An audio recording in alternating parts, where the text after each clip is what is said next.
श्री कृष्णाय गोविंदाय माधवाय नंदनंदनाय वासुदेवाय धीरधैर्यं श्रवणपटे यतिवरा महावाक्य जनार्दन सच्चिदानंद त्वं शरणं व्रजेश। यादवेन्द्रं दयादाता पुंडरीक्षा क्षीरसागर शयनम् कमलनयनं नमस्तुते नमामि श्रीहरि। धैर्य से जिसको धारण किया जाता है, कर्णपटुओं से जिनका पान किया जाता है, ऐसे सच्चिदानंद भगवान श्री यादवेंद्र सरकार को मैं नित्य ही चिंतन करता हूँ, नमन करता हूँ। जिनको नमन करने से मंगल आदि मंगल तो हो ही जाते हैं, साथ ही में बहुत बड़ा बल मिलता है मनुष्यों को। कृष्ण प्रबल बल जानिए यह गीता का ज्ञान, और महाभारत के युद्ध में सुना रहे भगवान। क्यों होता है महाभारत और क्या इसका परिणाम, सारा ज्ञान ही गीता में है, बोले कृष्ण भगवान। महाभारत की चाल है काल इसे ही जान, इसे टालने आते हैं हर युग में कृष्ण भगवान। सतयुग त्रेता द्वापर कलयुग महाभारत जग होय, केवल ईश्वर शक्ति ही इसे टालती जोय। टाले से ये नहीं टले और टले टाले भगवान, ये गीता का ज्ञान है जो अर्जुन सुन ले कान। भगवान कृष्ण ने अर्जुन से कहा, अर्जुन समस्या युद्ध की नहीं है, समस्या राजताज की नहीं है, समस्या सारे संसार की नहीं है। समस्या क्या है और इस समस्या का समाधान क्या है? क्योंकि कोई समस्या है तो उसका समाधान भी होना चाहिए, और समाधान शांतिपूर्वक तरीके से होना चाहिए।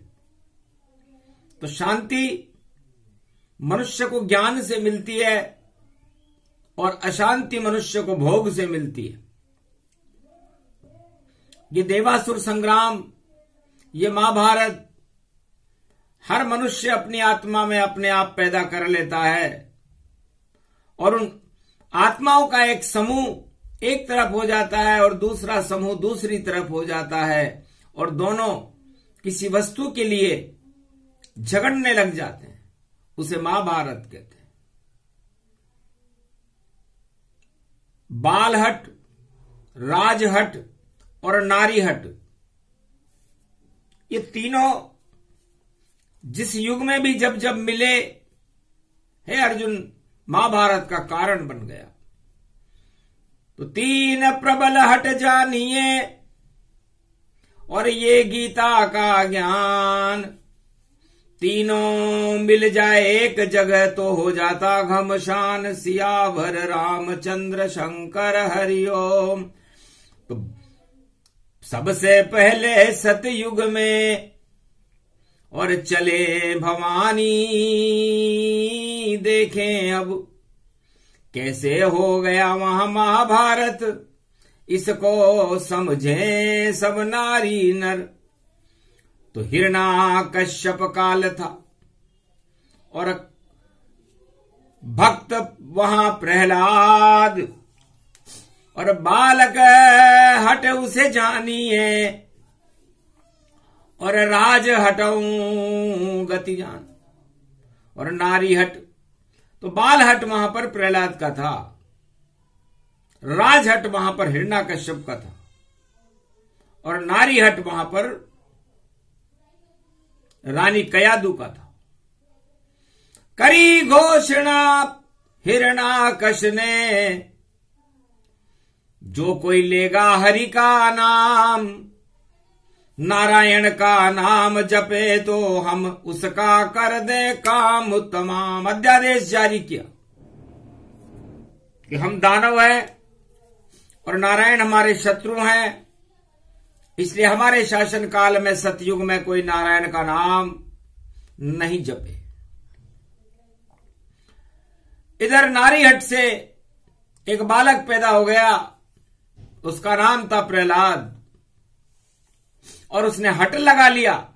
शुक्रवार का दिन है, तो शुक्राचार्य के गुरुकुल में प्रहलाद को पढ़ने भेजा हिरण्याकश्यप ने कि हिरण्याकश्यप भगवान है, उनका नाम जपो।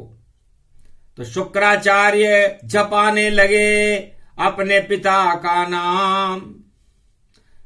तब बोला प्रहलाद, नहीं जपूं ये नाम, मैं तो जपूं भगवान को।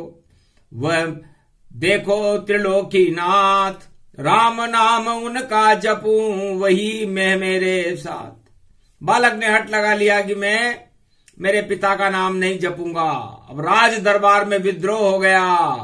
राजा सोचने लगा कि मेरी राजगद्दी का मालिक मेरा लड़का मेरा नाम लेने में ही चक रहा है, तो फिर मेरी प्रजा का क्या होगा, मेरे अध्यादेश का क्या होगा जो मैंने जारी कर रखा है। वही हो गया महाभारत देखो। और कष्ट आया प्रहलाद, नारी बाल हट राज हट, तीनों एक ही साथ। पर हट चला नहीं हिरण्याकश, और नारी कयादू का नहीं चला। और राम जपा जब भक्त प्रहलाद ने, तो नरसिंह रूप वहां हुआ खड़ा। सारे संकट हटा दिए और बाप का नाम निशान मिटा। महाभारत हो गया सतयुग में, और काल का दाग हिरण्याकश के लगा। तो राम विजेता बन गए, बने विजय प्रहलाद, और शांति स्थापित हो गई। और ये महाभारत अवसाद, महाभारत हुआ था सतयुग में। और त्रेता में तो महाभारत किसके लिए हुआ? महाभारत राजहट के कारण हुआ। हिरण्याकश्यप ने घोषणा कर दी कि भगवान का नाम न ले कोई भी, मेरा नाम लो, मैं ही भगवान हूं। और फिर त्रेता युग जानिए, तो महाभारत के 3 कारण होते हैं अर्जुन, जर, जोरू और जमीन। जर कहते हैं धन को, आदमी को जर्जर कर देता है ये धन। जोरू कहते हैं स्त्री को, और जमीन कहते हैं इस धरती को। संसार के सारे युद्ध ये 3 स्त्रियां कराती हैं। ये 3 स्त्रियों को जो अपने आप अपना लेता है, वहां पर महाभारत हो जाता है। इसलिए महाभारत के 3 ही मुख्य कारण हैं, चाहे सतयुग हो, चाहे द्वापर हो, चाहे त्रेता हो या कलयुग हो।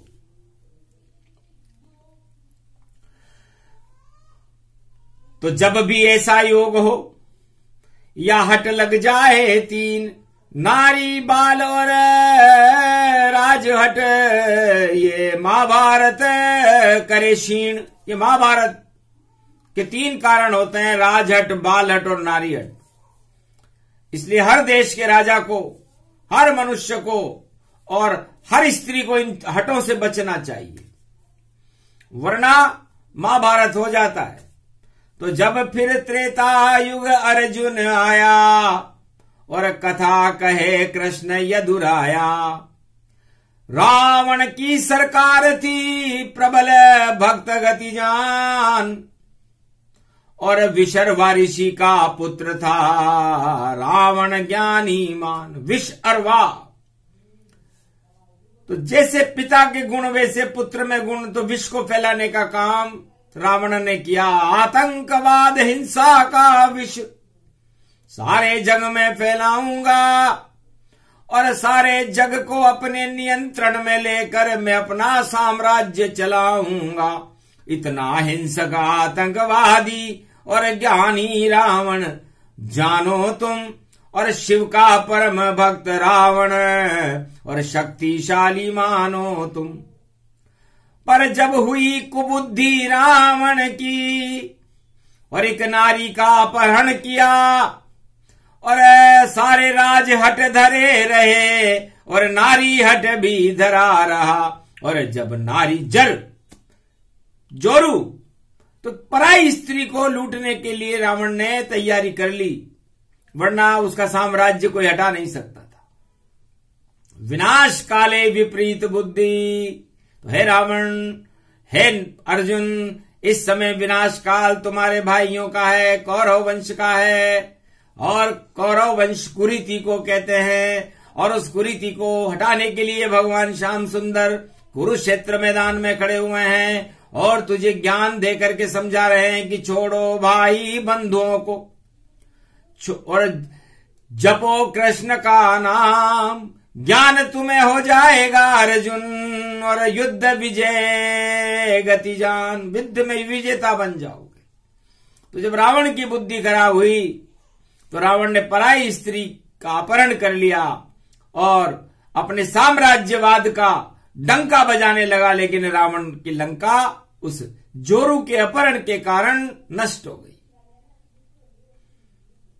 और महाभारत द्वापर गति जाना, कुरुक्षेत्र है ये मैदाना। जमीन के लिए युद्ध हो रहा है, सत्ता के लिए युद्ध हो रहा है कि सत्ता में मैं ही रहूं, दुर्योधन मेरा नाम, और कोई नहीं रहे इस जगत में, और पांडव तुम्हारा यहां क्या काम, 5 गांव भी दूं नहीं, और जाओ अज्ञात के वास, 12 वर्ष अज्ञात रहो, और अगर दिख जाओ तो वापस जाए। 12 वर्ष तक अज्ञातवास में रहो, लेकिन हमें पता चल गया कि तुम वहां हो तो फिर 12 वर्ष रहना पड़ेगा।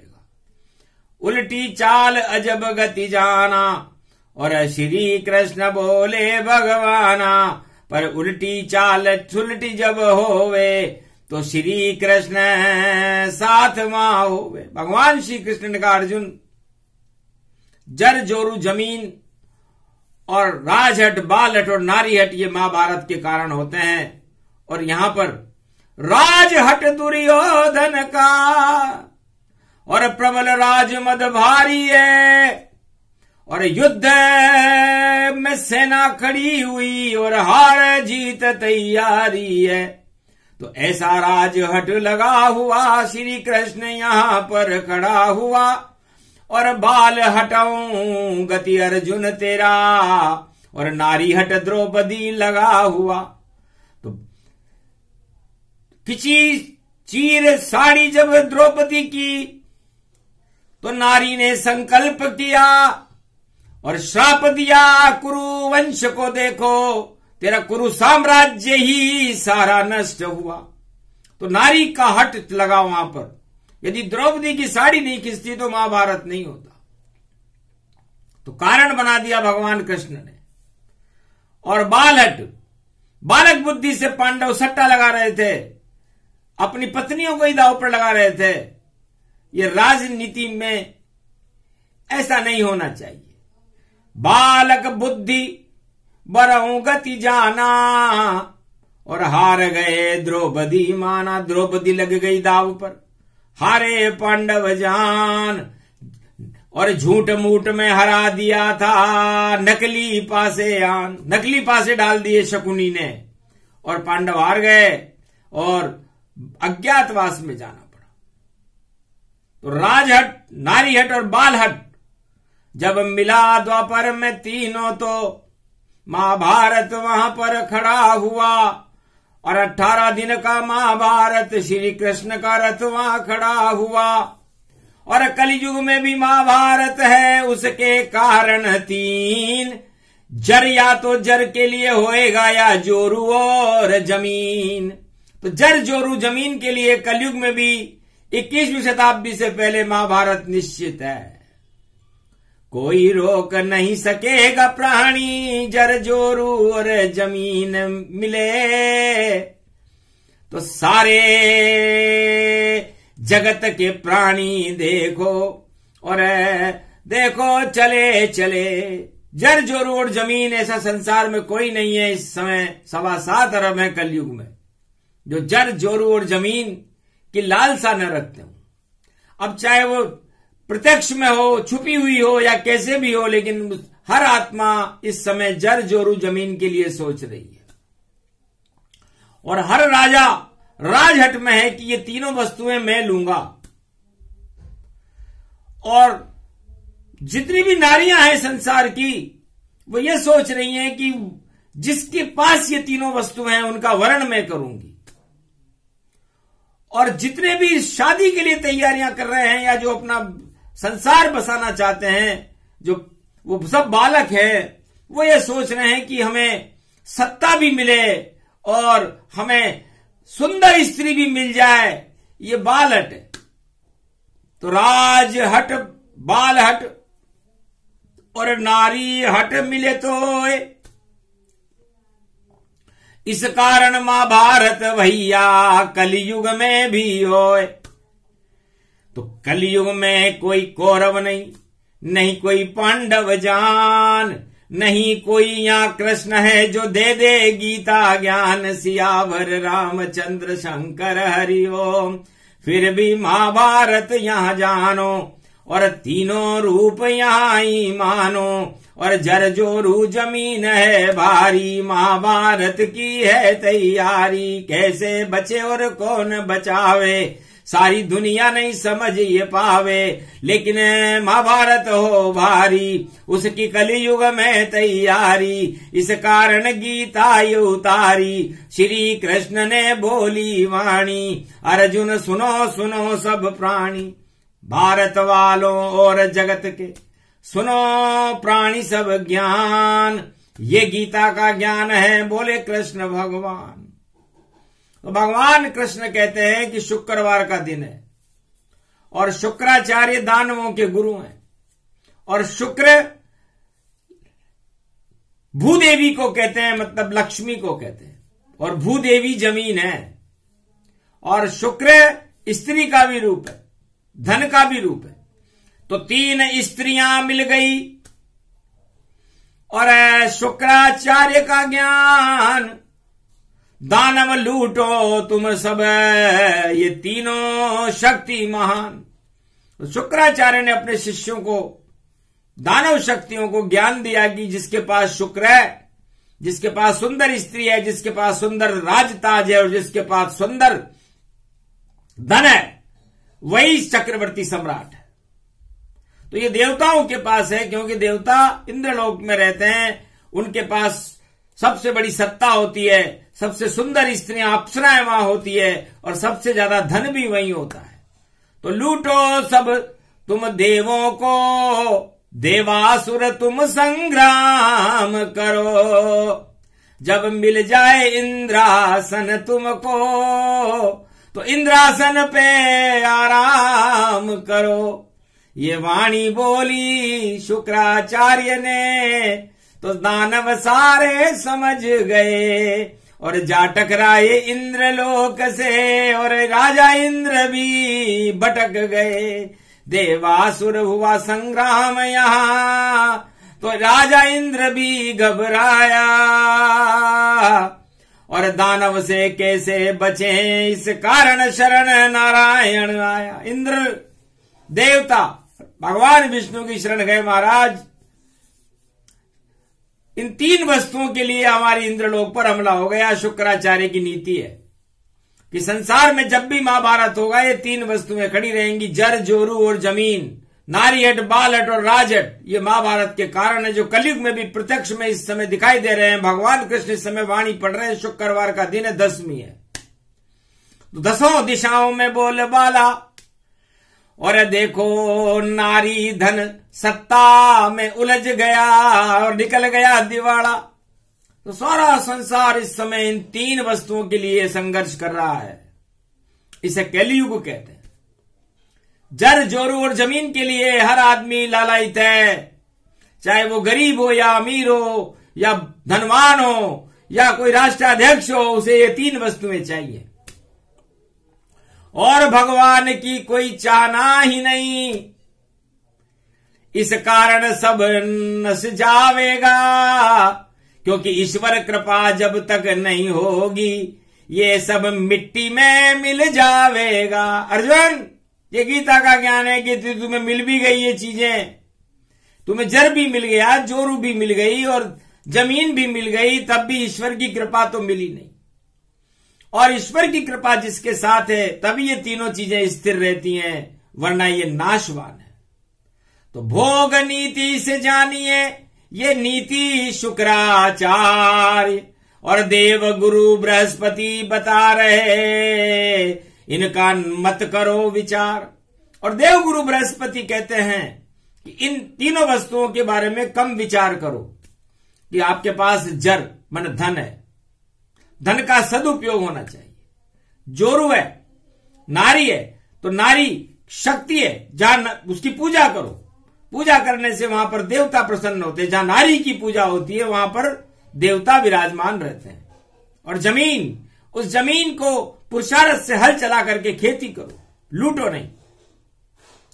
तो देव गुरु बृहस्पति का ज्ञान ये गीता ज्ञान कहता है, और जो इसको समझ पृथ्वी पे जावे वह जीवन मुक्त हो जाता है। अर्जुन तेरे को दिया श्री कृष्ण ने ज्ञान, जर जोरू और जमीन का घर पे करो सम्मान। पुरुषार्थ से धन मिले और कर्मों से मिले नारी, और भक्ति से ये जमीन मिले, और तीनों वस्तुएं प्यारी। तो भगवान की कृपा जिस पर होती उसको ये वस्तुएं मिलती है, और जिसको मिल जाए ईश्वर की कृपा फिर कभी नहीं वह मिटती है। और जो लूट लूट कर साम्राज्य राजा भारत के कहीं के बने, वो ज्यादा दिन वह नहीं चले, ये इतिहास के पन्ने बोले बोले। पहले आया राज यहां पर जन्मे जे का जान, कलयुग में भी बता रहे हैं श्री कृष्ण भगवान। जन्मे जे भी लुट गया, फिर आए विक्रमादित्य, उनका राज भी नहीं चला, और ये पूरा पूरा सत्य है। उसके बाद राजा बड़े बड़े चक्रवर्ती सम्राट, नाम अशोक चंद्रगुप्त, पर नहीं चले उन्हें ठाठ। उसके बाद मुगल, और देखो हुआ साम्राज्य, और 1400 वर्ष में ही, और देखो हुआ समाप्त। फिर आए अंग्रेज, चला 250 वर्ष, और फिर भारत आजाद हो गया, फैला यहां पर हर्ष। पर वापस फिर फर्श ही फर्श है, और नहीं ऊंचाई जान, और लोकतंत्र है भारत में, फिर भी सभी फर्श पर मान। सब फर्श पर बैठे हैं, फिर भी अर्श से फर्श पर आ गए। जबकि भारत ऊंचाई का देश है, देवताओं का देश है, भारत ज्ञान का देश है, विश्व का नहीं त्रिलोक का जगत गुरु है, लेकिन प्रजातंत्र में भी हम फर्श पर ही बैठे हुए हैं। अर्जुन, तुम कहां बैठे हुए हो? द्वापर में। महाराज बंजर भूमि कुरुक्षेत्र, और मैं कुरु साम्राज्य का वंशज हूं, फिर भी धरती पर बैठा हूं, बंजर भूमि में लेटा हूं। और बंजर भूमि में खड़ा है रथ, और कुरुक्षेत्र मैदान, वापस कैसे जाएं ऊंचे, ये दिया गीता का ज्ञान। तो अर्जुन, ये गीता तुम्हें वापस इस फर्श से अर्श तक पहुंचा देगी, ऊंचाई तक पहुंचा देगी। ये गीता का ज्ञान है। 3 वस्तुएं छोड़नी पड़ेगी। करो प्रतिज्ञा कृष्ण से, कभी करोगे ना जर जोरू और जमीन का मोह करोगे नाय, गर इनका मोह किया तो राज ताज लुट जाए। और 3 हटों से दूर रहना अर्जुन, तो शक्ति तुम्हें मिल जाए। नारी प्रबल हट, राज हट, बाल प्रबट हट 3, इन 3 हटों से दूर रहना तो कृष्ण कृपा कर दीन। ये 3 हट और इन 3 वस्तुओं से जो राजा दूर रहता है, चाहे संसार में किसी भी देश का राजा हो, उसका राज्य और साम्राज्य लंबा चलता है। और जो इन 3 हटों में फंस जाता है कि जो मैं कहूंगा वही सत्य है, वही करना पड़ेगा, जो मेरा आदेश है उसकी पालना करनी पड़ेगी, तो समझ लो उस साम्राज्य का अंत होगा। हिटलर से जाकर पूछो तुम, लेनिन से जाकर पूछो तुम, और चाउन लाई से पूछो तुम, जियाउल हक से पूछो तुम, और पूछो देखो बिल क्लिंटन से तुम, और क्या हालत हो गई पूछो भैया गोबरचा से, पुतिन से पूछो। ये कलयुग के राजा हैं। हट जब हुआ सवार, सत्ता से ही हट हुए, सत्ता गई बेकार, सारी सत्ता ही बेकार हो गई उनकी, हट से हुई है। और कुरुवंश का हट उन्हें सत्ता से बाहर कर देगा। ये गीता का ज्ञान है, प्रत्यक्ष ज्ञान देती है वाणी। वाणी कोई किताब नहीं सुनाती, क्योंकि किताब तो किताब होती है, लेकिन उस किताब से खिताब दिलाना भगवान का फर्ज है, भगवान की शक्ति है। भारत भगवान का देश है, और यहां पर भारत में जितनी भी शक्तियां हैं, भारत में किसी भी धर्म की, वो भगवान को बुलाने के लिए भारत में बैठी हुई है। तो हर धर्म अपनी अपनी ताकत से भगवान का आकर्षण करके उन्हें भारत में बुलाना चाहता है। तो भगवान का देश है भारत। इसलिए भारत में अर्जुन, जब तुमने भगवान कृष्ण को याद किया और बुलाया, तो आज तुम्हारा कल्याण हुआ। तुमने गीता का ज्ञान सुना, और इस गीता के ज्ञान से ही तो भारत का कल्याण हुआ, और कुरुक्षेत्र मैदान में तुम्हारी विजय हुई। वरना युद्ध में ज्ञान की जरूरत नहीं होती, युद्ध में तो हथियार की जरूरत होती है। लेकिन मैं युद्ध से पहले तुझे ज्ञान सिखा रहा हूं, क्योंकि द्रोणाचार्य ने नहीं सिखाया, और भीष्म भी देखो भूल गया साया। घर आदेश देता लोकसभा का देखो अध्यक्ष कहलाता था, और इस कुरु साम्राज्य को भीष्म ही वहां चलाता था।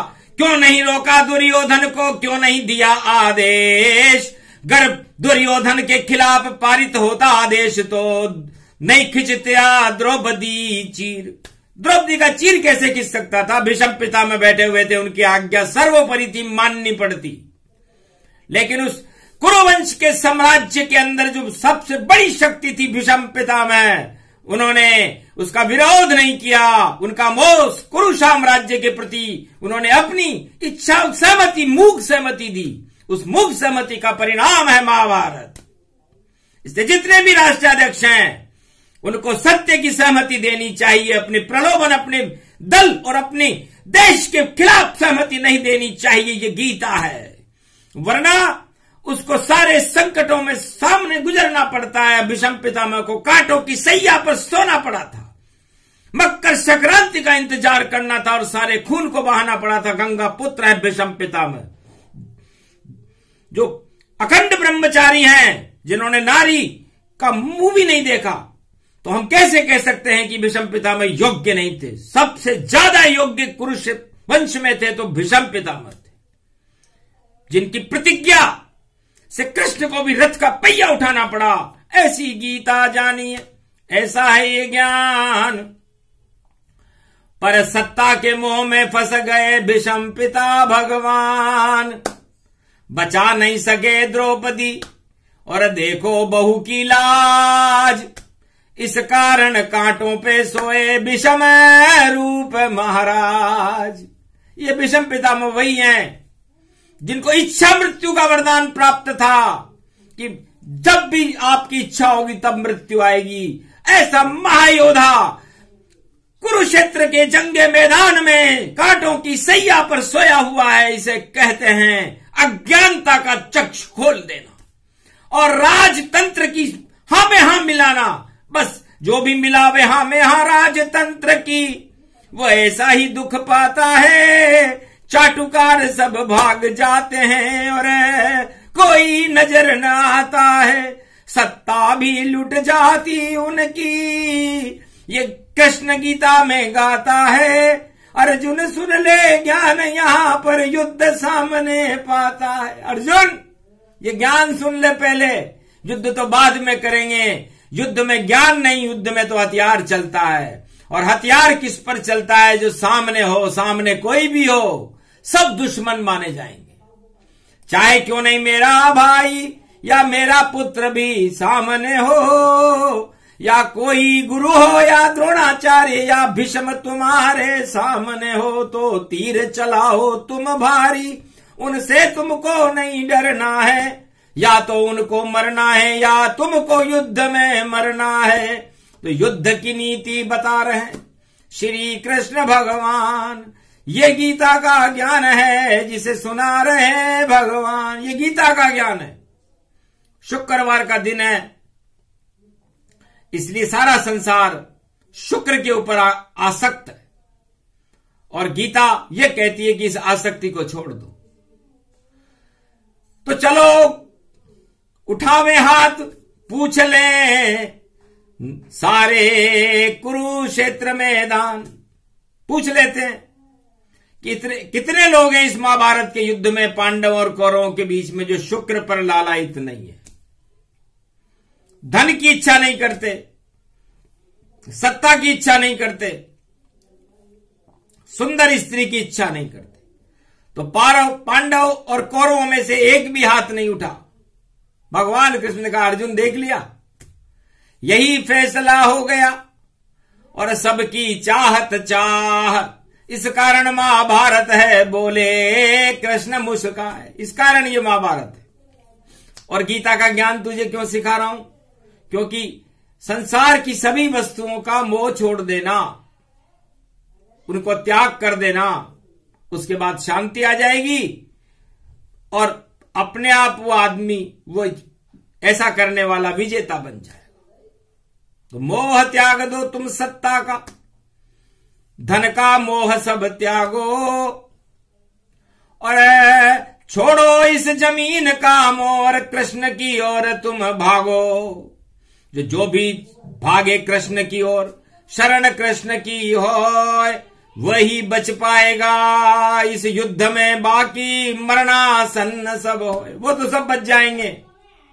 जो भगवान कृष्ण की शरण आ रहे हैं, उनका मोह कर रहे हैं, और जो धन का मोह, स्त्री का मोह, पुत्र का मोह, जमीन का मोह, राजताज का मोह कर रहे हैं, वो कौरव नीति में फंस करके मर जाएंगे। यही फैसला सुना है, यही गीता का ज्ञान। आसक्ति को छोड़कर भक्ति करो भगवान। ये प्रसंग पूरा हुआ, छोटा सा ही प्रसंग। अरे क्यों करते हो आसक्ति? मदों से भोगों से हो जाओगे नष्ट। इसलिए आप 8 मदों से और भोगों से और जर जोरू जमीन से आसक्ति करोगे तो नष्ट हो जाओगे। और यदि भगवान से भक्ति करके आसक्ति करोगे तो बलवान होकर के जीवन मुक्त हो जाओगे। इसे गीता का ज्ञान कहते हैं। यह प्रसंग पूरा हुआ। सुने सुनाए कोय, जो भी करे आसक्ति कृष्ण से, भगवान से, तो मुक्ति उसकी हो। बोलो जय श्री कृष्ण, जय गीता माता, जय भारत।